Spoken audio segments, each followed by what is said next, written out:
अस्सलाम वालेकुम everyone, welcome to the channel code dep. तो आज हम लोग देखने जा रहे हैं what is the difference between C plus plus and Java. इनका डिफरेंस देखने जा रहे हैं। तो अभी हमारा जो चल रहा है वो चल रहा है फ़ेज़ वन। फ़ेज़ वन के अंदर हम लोगों ने क्या देखना है, हमने देखना है चैप्टर वन, जो कि होगा इंट्रोडक्शन ऑफ जावा। जो कि जावा का इंट्रोडक्शन होगा हमारे पास चैप्टर वन के अंदर। उसके अंदर हम सारी चीज़ें देखेंगे कि जावा क्या है, जावा का क्यों बनाया गया, जावा प्लेटफॉर्म इंडिपेंडेंट क्यों होती है, ये सारी चीज़ें। और जावा का दूसरी लैंग्वेज के साथ कंपैरिजन करेंगे कि जावा हमारे पास अच्छी क्यों है, इसकी डिसएडवांटेज एडवांटेजेस क्या हैं, वो सारी चीज़ें देखेंगे। और बेसिक टर्मिनोलॉजीज देखेंगे, literals, variable, data type, primitive data type, या फिर हमारे पास लिटरल्स, नंबर सिस्टम, ये हमारे पास क्या होता है जावा के अंदर। फिर हम देखेंगे चैप्टर टू, और चैप्टर टू के अंदर हम लोग देखेंगे कि हमारे पास कंडीशनल स्टेटमेंट क्या होती है। ठीक है, तो इस पार्ट को हम डिस्कस करेंगे। फिर हमारे पास आएगा चैप्टर थ्री, जो कि वेरी इंपॉर्टेंट होगा, most important, object oriented programming.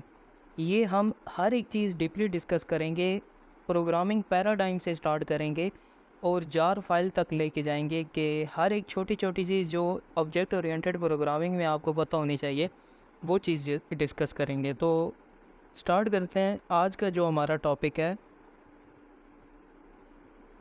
What is the difference between C plus plus and Java. तो इनका डिफरेंस हम देखेंगे कुछ एट्रीब्यूट के बेस पे, कि एट्रीब्यूट क्या होंगे, उसके बेसिस पे सी कौन सी फॉलो करती है, सी प्लस प्लस कौन सी फॉलो करती है और जावा कौन सी फॉलो करती है। इस तरह कंपैरिजन भी होता रहेगा और आपको पता चलता रहेगा कौन सा एट्रीब्यूट इसके अंदर प्रेजेंट है और किस तरह से काम करता है। तो फर्स्ट एट्रीब्यूट जो हमें ध्यान में रखना है वो क्या होगा, प्रोग्रामिंग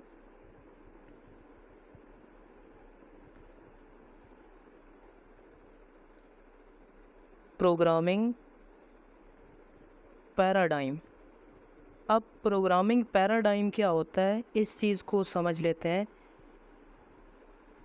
प्रोग्रामिंग पैराडाइम में आपको ऊप के चैप्टर में सही से डीपली डिस्कस करेंगे हम, लेकिन यहाँ पे इतना समझ लो कि प्रोग्रामिंग पैराडाइम हमारे पास क्या होता है, ये एक हमारे पास स्टाइल होता है किसी भी प्रॉब्लम को सॉल्व करने का। तो उसके लिए हम बहुत सारे प्रोग्रामिंग पैराडाइम होते हैं जो कि हम यूज़ करते हैं, और मोस्टली जो यूज़ करते हैं ऑब्जेक्ट ओरिएंटेड यूज़ करते हैं।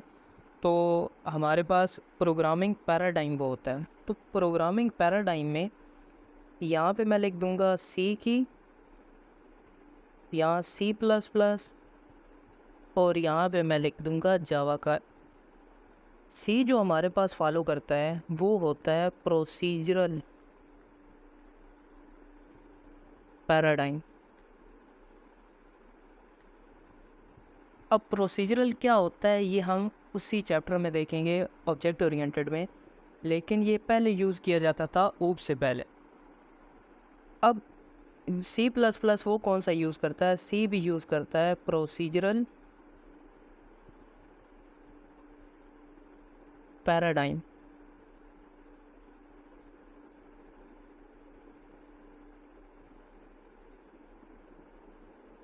प्रोसीजरल प्रोग्रामिंग पैराडाइम ये फॉलो करता है। और जावा हमारे पास कौन सा फॉलो करता है, जावा हमारे पास फॉलो करता है ऑब्जेक्ट ओरिएंटेड प्रोग्रामिंग पैराडाइम। ठीक है, और ये यहाँ पे बोला जाता है, यहाँ पे मैंने जगह छोड़ दी है इसके लिए, यहाँ पे बोला जाता है कि 99% प्रोग्रामिंग वो ऑब्जेक्ट ओरिएंटेड प्रोग्रामिंग होती है जावा। 1%, 0.1% ये क्यों नहीं होती, ये हम डिस्कस करेंगे ऊप की चैप्टर में। दूसरा एट्रीब्यूट जो आपको ध्यान में रखना है कि हमारे पास यहाँ पे ओरिजिन, इसका ओरिजिन कहाँ से हुआ था ये आपको पता होना चाहिए। एट्रीब्यूट मैं यहाँ पे लिख देता हूँ ओरिजिन, और यहाँ पे मैं मेंशन कर देता हूँ कि इसका ओरिजिन हुआ था असेंबली लैंग्वेज से।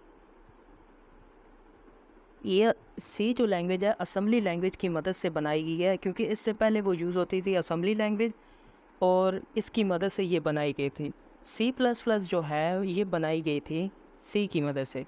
तो मैं यहाँ पे मेंशन कर देता हूँ बेस्ड ऑन सी लैंग्वेज। और जावा जो थी, जावा से पहले कौन सी लैंग्वेज आ चुकी थी? C plus plus. और जावा बनाई गई थी based on C plus plus. इन दोनों लैंग्वेज की बेस पे ये बनाई गई थी। तो ये था ओरिजिन, जो कि आपको पता होना चाहिए कि हर एक लैंग्वेज का ओरिजिन कहाँ से हुआ था, उसकी स्टार्टिंग, उसकी बेस कहाँ से बनी थी। फिर बात करते हैं डिज़ाइन ईयर की। डिज़ाइन ईयर की हम बात करते हैं कि इसको जब डिज़ाइन किया गया था वो ईयर कौन सा था? तो 1972 में सी प्लस प्लस को बनाया गया था। और अगर सी प्लस प्लस की बात करें तो 1979 में सी प्लस प्लस को बनाया गया था। और अगर जावा की बात करें तो 1995 में इसका फर्स्ट वर्जन रिलीज़ किया गया था। अब जो जावा बन गई थी 1994 में बन गई थी, लेकिन उसका फर्स्ट वर्जन जो रिलीज़ किया गया था वो 1995 में था। तो इस वजह से भी जो हम डिस्कस करते हैं वो यही डिस्कस करते हैं कि 1995 में इसका फर्स्ट वर्जन आया था। अब फोर्थ पॉइंट की बात करते हैं, ट्रांसलेटर। अब ट्रांसलेटर क्या होता है पहले ये समझ लेते हैं, फिर डिस्कस करेंगे कि कौन सी प्रोग्रामिंग लैंग्वेज कौन सा यूज़ करती है। ट्रांसलेटर का मतलब ये होता है कि हमें लैंग्वेज जो आती है और कंप्यूटर को जो लैंग्वेज आती है, कंप्यूटर क्या समझता है 0 और 1, हम क्या समझते हैं, हम अपनी इंग्लिश लैंग्वेज समझते हैं, ठीक है। तो अब कोई दरमियान का रास्ता निकालना होता है कि जो हम भी समझ सकें, कंप्यूटर भी समझ सके। तो हम प्रोग्रामिंग लैंग्वेज को यूज़ करते हैं, जिस तरह हम अभी यूज़ कर रहे हैं जावा को। अब कंप्यूटर तो 0 और 1 समझता है, उस प्रोग्रामिंग लैंग्वेज को कन्वर्ट करना 0 और 1 वो किसका काम होता है? ट्रांसलेटर का काम होता है। तो सी जो यूज़ करता है, सी यूज़ करता है कंपाइलर को, सी प्लस प्लस भी यूज़ करता है कंपाइलर को, और जावा हमारे पास यूज़ करता है बोथ कंपाइलर एंड इंटरप्रेटर। ये दोनों को यूज़ करता है जावा। अब एक और पॉइंट की बात करते हैं कि हमारे पास जो फिफ्थ पॉइंट है,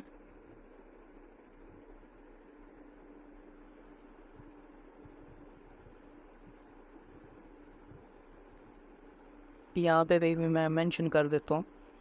अब फिफ्थ पॉइंट हमारे पास क्या रहने वाला है, यहाँ पे फाइल जनरेटेड। अब फाइल जनरेटेड का क्या मतलब है कि जब हमारा प्रोग्राम कंपाइल होता है तो किस किस्म की फ़ाइल जनरेट होती है, उस चीज़ की मैं बात कर रहा हूँ। तो यहाँ पे सी में जो होती है .exe फाइल जनरेट होती है सी के अंदर। सी प्लस प्लस के अंदर .exe फाइल जनरेट होती है जब सी का प्रोग्राम कंपाइल होता है। और जावा के अंदर मैंने आपको बताया था प्रोग्राम को कंपाइल करके कि वहाँ पे जो जहाँ पे हमारा बाइट कोड स्टोर होता है, डॉट क्लास फाइल जिसको हम रीड नहीं कर सकते, अंडरस्टैंड नहीं कर सकते, वहाँ पे हमारी डॉट क्लास फाइल जनरेट होती है। ये हमने जब नोटपैड में प्रोग्राम अपना लिखा था तो वहाँ पे जाके हमने देखा था कि किस तरह से डॉट क्लास फाइल जनरेट होती है और ये कहाँ पे होती है। जब अपना फॉर एग्ज़ाम्पल आपका फ़ोल्डर है जावा प्रोग्राम, वहाँ पे जाके आपने फ़ाइल बनाई है फर्स्ट डॉट जावा। तो जब आप प्रोग्राम को कंपाइल करते हैं तो इसी के अंदर, इस फ़ोल्डर के अंदर एक क्लास बनती है डॉट क्लास फाइल, और वहाँ पे जाके हमारा बाइट कोड स्टोर होता है। तो जावा के अंदर डॉट क्लास फाइल बनती है। अब एक और 6 पॉइंट को डिस्कस करते हैं कि हमारे पास ये क्या रहने वाला है। तो static and dynamic type language. अब पहले तो ये पता होना चाहिए कि स्टैटिक और डायनामिक टाइप प्रोग्रामिंग लैंग्वेज होती क्या है। स्टैटिक टाइप प्रोग्रामिंग लैंग्वेज वो होती है जिसकी प्रिमिटिव डेटा टाइप, अब प्रिमिटिव क्या होती है ये मैं आपको बताऊंगा, लेकिन इंटीजर, फ्लोट, डबल, टोटल मिला के 8 डेटा टाइप हमारे पास होती हैं जावा के अंदर। अगर वो रन टाइम पे मेमोरी को एलोकेट कर रही हैं तो वो डायनामिक टाइप प्रोग्रामिंग लैंग्वेज होती है।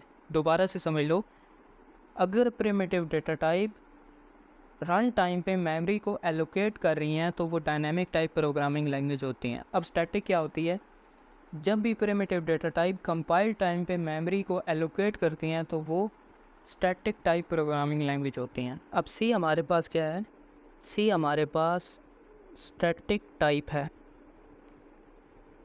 सी प्लस प्लस भी स्टैटिक टाइप है, और जावा हमारे पास डायनेमिक टाइप है।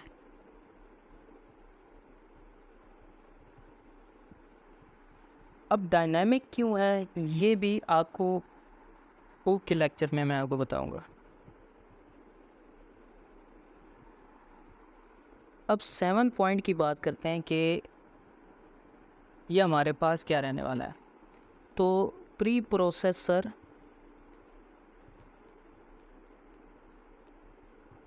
डायरेक्टिव। अब प्री प्रोसेसर डायरेक्टिव क्या होता है, फॉर एग्जांपल यहाँ पे अगर आप देखें, ये है मेरे पास क्लास कोई, अब इसको डेटा चाहिए कोई बाहर से, मैं नहीं चाहता मैं इधर अपना कोड लिखूँ, ये डेटा मैं बाहर से मंगवाना चाहता हूँ। अब क्या होगा, मैं इसको इंक्लूड करूँगा या फिर अपनी इस फाइल के अंदर लाऊँगा, तो उसके लिए क्या होता है, उसके लिए प्री प्रोसेसर डायरेक्टिव होता है। अब सी के अंदर क्या यूज़ होता है, हैश, एक मिनट, हैश, इंक्लूड, ये चीज़ें यूज़ होती हैं। तो इस चीज़ को मैं क्या कहता हूँ, हेडर फाइल्स, हेडर फाइल्स, ठीक है। और जो हमारे पास सी प्लस प्लस होती है ये भी हेडर फाइल्स को यूज़ करती है, जिसके पीछे भी आप हैश देख लें तो वो हेडर फाइल्स होती हैं, ठीक है। तो इसको मैं रेज कर देता हूँ।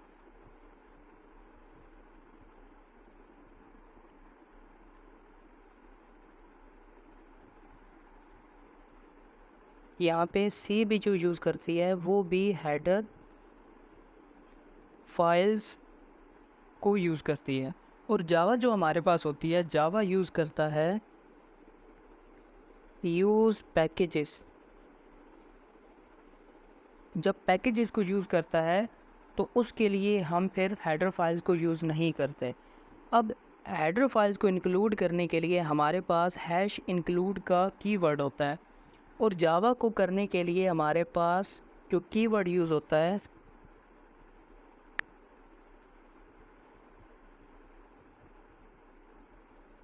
वो यूज़ होता है इंपोर्ट का।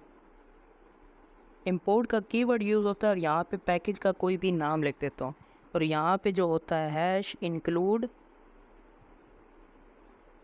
एंगल ब्रैकेट, और यहाँ पे जो भी मुझे इंक्लूड कराना है यहाँ पे मैं लिख देता हूँ।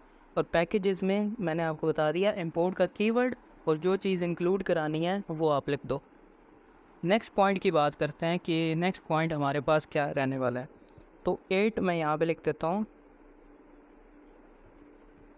प्लेटफॉर्म हमारे पास इसमें क्या रहने वाला है, कौन सी चीज़ प्लेटफॉर्म डिपेंडेंट होती है और कौन सी चीज़ प्लेटफॉर्म इंडिपेंडेंट होती है। तो मैं यहाँ पे आपको बता देता हूँ। पहले तो आपको ये पता होना चाहिए कि प्लेटफॉर्म डिपेंडेंट और इंडिपेंडेंट का मतलब क्या होता है। फॉर एग्ज़ाम्पल ये है हमारे पास मशीन 1 और ये है मशीन 2। अब मैं क्या करता हूँ कि जावा का प्रोग्राम यहाँ पे मैं कंपाइल भी करता हूँ। ये मैंने क्या किया, मैंने किया कंपाइल, और ये मैंने क्या किया, रन। अब मैं ये चाहता हूँ कि ये प्रोग्राम यहाँ पे जाके मेरा डायरेक्ट रन हो जाए, मुझे कंपाइल करने की भी ज़रूरत ना पड़े। तो उस केस में मैं क्या करूँगा, सिर्फ मैं यहाँ पे जेडीके को जावा डेवलपमेंट किट जो कि इसके अंदर प्रेजेंट थी, ये जेडीके था और इसी के अंदर प्रेजेंट होता है जेआरई। अगर यहाँ पे जेआरई भी हो तो मेरा काम चल जाएगा। तो मैं डायरेक्टली यहाँ पे सिर्फ जेडीके मेरे पास हो तो मैं यहाँ पे दूसरी मशीन पे जाके इसको रन कर सकता हूँ। तो इस वजह से जावा हमारे पास प्लेटफॉर्म इंडिपेंडेंट होती है, ये इस पे डिपेंडेंट नहीं है। यहाँ पे जाके ये कंपाइल और रन हो जाएगी। हालांकि मुझे कंपाइल करने की भी ज़रूरत नहीं है, डायरेक्टली मेरे पास रन हो जाएगी। तो ये मतलब होता है प्लेटफॉर्म डिपेंडेंट और इंडिपेंडेंट का। और अब बताता हूँ कि सी हमारे पास प्लेटफॉर्म डिपेंडेंट होती है या इंडिपेंडेंट होती है। सी जो मेरे पास होती है ये डिपेंडेंट होती है, सी प्लस प्लस भी हमारे पास डिपेंडेंट होती है, और जावा जो हमारे पास होती है वो इंडिपेंडेंट होती है। अब जो मैंने मशीन का कंसेप्ट आपको बताया कि एक मशीन से दूसरी मशीन तक, वो एक मशीन विंडो भी हो सकती है, दूसरी मशीन मैक भी हो सकती है, इस वजह से प्लेटफॉर्म इंडिपेंडेंट है। ठीक है, तो अभी 9 पॉइंट को डिस्कस करते हैं कि ये हमारे पास क्या रहने वाला है। तो पॉइंटर्स हमारे पास 9 पॉइंट रहने वाला है। अब पॉइंटर्स क्या है, पॉइंटर्स हमारे पास एड्रेस को स्टोर करता है, जो कि हम डिस्कस करते हैं सी और सी प्लस प्लस में। जावा के अंदर ये नहीं होते। अब ये समझ लो कि जावा के अंदर क्यों नहीं होते। ये मेरे पास है मशीन 1, ये मेरे पास है मशीन 2, जो कि मैंने अभी बताया प्लेटफॉर्म इंडिपेंडेंट का कंसेप्ट। अब ये देखें, फॉर एग्जांपल पॉइंटर्स यहाँ पर है, इसने कुछ एड्रेस ले रखा है। ठीक है, अब इसने एड्रेस ले रखा है 101। अब जब ये दूसरी मशीन में जाएगा तो हो सकता है कि 101 वहाँ पे एड्रेस इसको खाली ना मिले। तो उस केस में क्या होगा, प्रॉब्लम क्रिएट होगी। तो पहली तो रीज़न ये हो गई कि प्रोग्रामिंग लैंग्वेज में जावा में पैकेजेस क्यों नहीं होते। दूसरी रीज़न ये होती है कि हम जावा को जब बना रहे थे तो हम ये सोच रहे थे कि ऐसी लैंग्वेज बनाएं जो कि सिक्योर भी हो। तो जब ये एड्रेस को स्टोर कर रहा है तो इसकी वजह से हमारी पास जो लैंग्वेज होती है वो सिक्योरिटी उसमें इतनी अच्छी नहीं रहती। तो इस वजह से जावा के अंदर दूसरी रीज़न ये है कि जावा के अंदर पॉइंटर्स नहीं होते।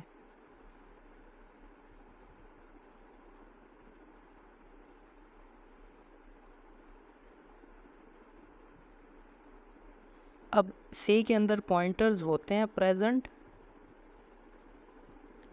जावा के अंदर प्रेजेंट नहीं होते, सी के अंदर होते हैं नॉट प्रेजेंट। मैं यहाँ पे लिख देता हूँ नॉट प्रेजेंट।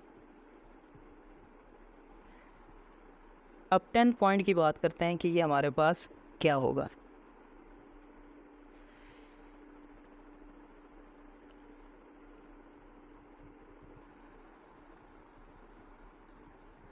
इनहेरिटेंस की बात करते हैं कि इनहेरिटेंस किसके अंदर होती है। इनहेरिटेंस बेसिकली कंसेप्ट होता है ऑब्जेक्ट ओरिएंटेड का। तो वहाँ पर ही हम जब जाएंगे तो डिस्कस सही से करेंगे। तो इनहेरिटेंस, इसके अंदर इनहेरिटेंस नॉट प्रेजेंट, और इसके अंदर हमारे पास इनहेरिटेंस की जो टाइप्स होती हैं 5 टाइप की इनहेरिटेंस होती हैं। तो इसके अंदर मैं लिख देता हूँ प्रेजेंट, और पांचों टाइप की इनहेरिटेंस होती हैं। और अगर जावा की बात करें तो जावा के अंदर 3 टाइप की होती हैं और 2 टाइप की हमारे पास नहीं होती। तो नॉट प्रेजेंट, अब नॉट प्रेजेंट का मतलब कौन कौन सी, मल्टीपल और हाइब्रिड। मल्टीपल और हाइब्रिड जावा के अंदर नहीं होती।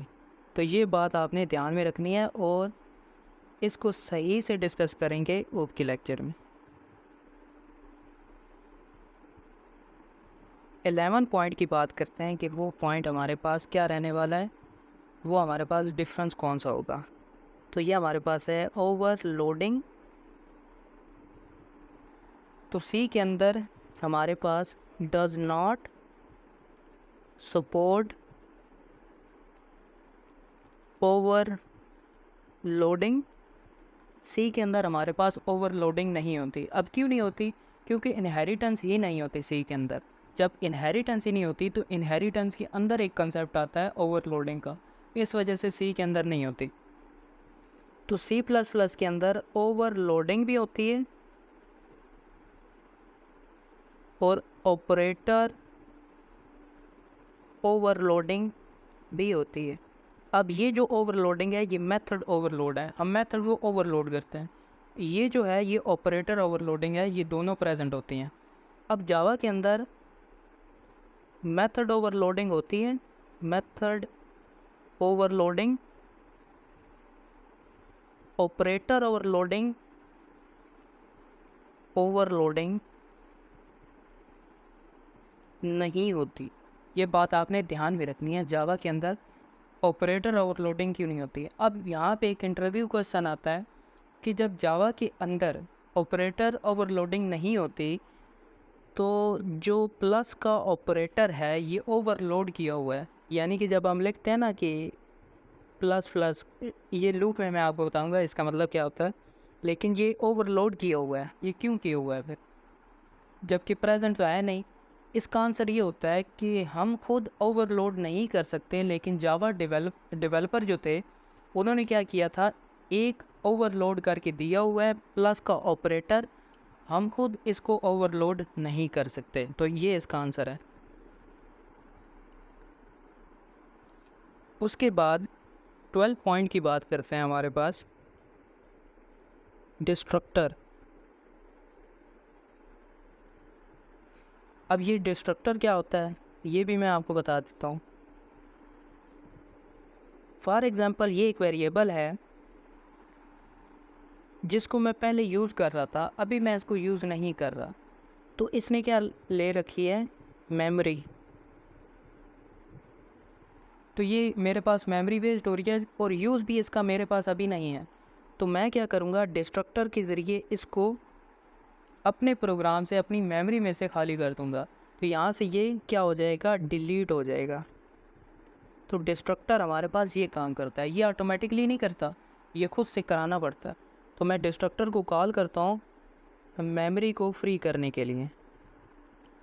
तो सी के अंदर हमारे पास डिस्ट्रक्टर नहीं होता।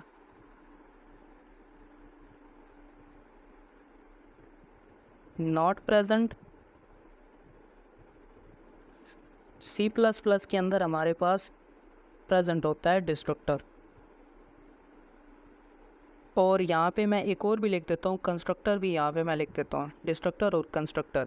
इसके अंदर दोनों प्रेजेंट नहीं होते, कंस्ट्रक्टर भी नहीं होता, डिस्ट्रक्टर भी नहीं होता, यहाँ पे बोथ प्रेजेंट होते हैं। और जावा के अंदर डिस्ट्रक्टर जो है नॉट प्रेजेंट, जावा के अंदर डिस्ट्रक्टर नहीं होता, और कंस्ट्रक्टर जावा के अंदर प्रेजेंट होता है। अब डिस्ट्रक्टर क्यों नहीं होता, क्योंकि डिस्ट्रक्टर मेमोरी को फ्री कराने के लिए यूज़ होता है और वो हर काम आपको मैन्युअली करना पड़ता है। और ये काम अगर कोई ऑटोमेटिकली कर दे तो वो तो बहुत अच्छा होता है। तो इसलिए जावा के अंदर गार्बेज कलेक्टर होता है, उसको कॉल कराने की ज़रूरत भी नहीं होती। जिसका स्कोप या जो मेमोरी मेरी वेस्ट कर रहा है, जिसका यूज़ ही कोई नहीं है, तो गार्बेज कलेक्टर उसको क्या करता है, उसको मेमोरी से फ्री कर देता है। तो ये पॉइंट्स है हमारे पास इसके अंदर सी प्लस प्लस और जावा के अंदर। एक और पॉइंट है जो कि call by value and call by reference. अब कॉल बाय वैल्यू किसके अंदर होती है, सी प्लस प्लस के अंदर होती है, बोथ प्रेजेंट। और जावा के अंदर हमारे पास कॉल बाय वैल्यू तो होती है, रेफरेंस नहीं होती। अब रेफरेंस क्यों नहीं होती, ये चीज़ डिस्कस करते हैं। रेफरेंस होती है, और यहाँ पे ये देख लो सी के अंदर दोनों होती हैं। अब जावा के अंदर कॉल बाय रेफरेंस क्यों नहीं होता, क्योंकि कॉल बाय रेफरेंस कंसेप्ट होता है पॉइंटर्स का। रेफरेंस का मतलब क्या होता है कि हम रेफरेंस पास करते हैं, मतलब एड्रेस पास करते हैं। तो एड्रेस का कंसेप्ट किस में आता है, पॉइंटर्स के अंदर आता है। तो इस वजह से जावा के अंदर कॉल बाय रेफरेंस नहीं होता। अब लास्ट में कुछ इंटरव्यू क्वेश्चन हम देख लेते हैं। यहाँ पे मैं लिख देता हूँ इंटरव्यू क्वेश्चंस। तो फर्स्ट जो इंटरव्यू क्वेश्चन आपको पता होना चाहिए, what is static and dynamic type language. What is static and dynamic type programming language क्या होती है, ये मैंने आपको स्टार्टिंग में डीपली एक्सप्लेन किया था कि वो क्या चीज़ होती है। फिर आपने जो अगला इंटरव्यू क्वेश्चन आता है वो हमारे पास why Java does not support preprocessor. Java के अंदर प्री प्रोसेसर क्यों नहीं होता, ये मैंने जब आपको बताया कि पैकेजेस होते हैं जावा के अंदर, तब मैंने आपको बताया था कि क्यों नहीं होते। तो वीडियो को दोबारा देखो और आपको पता चल जाएगा कि हमारे पास प्री प्रोसेसर क्यों नहीं आता, क्योंकि पैकेजेस होते हैं जावा के अंदर। थर्ड क्वेश्चन जो हमारे पास रहना है वो कौन सा है, हाउ जावा प्लेटफॉर्म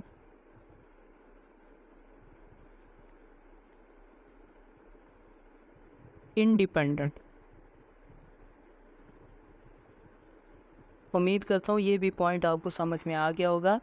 जो मैंने मशीन का कंसेप्ट बताया था उसमें मैंने बताया था कि प्लेटफॉर्म इंडिपेंडेंट क्यों होता है। और लास्ट जो क्वेश्चन आज का है इंटरव्यू क्वेश्चन, वो क्या है, why Java does not support pointers. Java के अंदर पॉइंटर्स क्यों नहीं होते, ये भी मैंने आपको डीपली डिस्कस किया है। दो रीज़न मैंने आपको बताई थी कि क्यों जावा के अंदर पॉइंटर्स नहीं होते। एक तो मैंने एड्रेस वाली बताया था, एक और बताया था, वो आप खुद बताना कि कौन सा मैंने बताया था। तो इस वीडियो के लिए इतना ही, मिलते हैं फिर नेक्स्ट वीडियो में, हाजिर होंगे किसी और अच्छे लेक्चर के साथ। तो अल्लाह हाफिज़।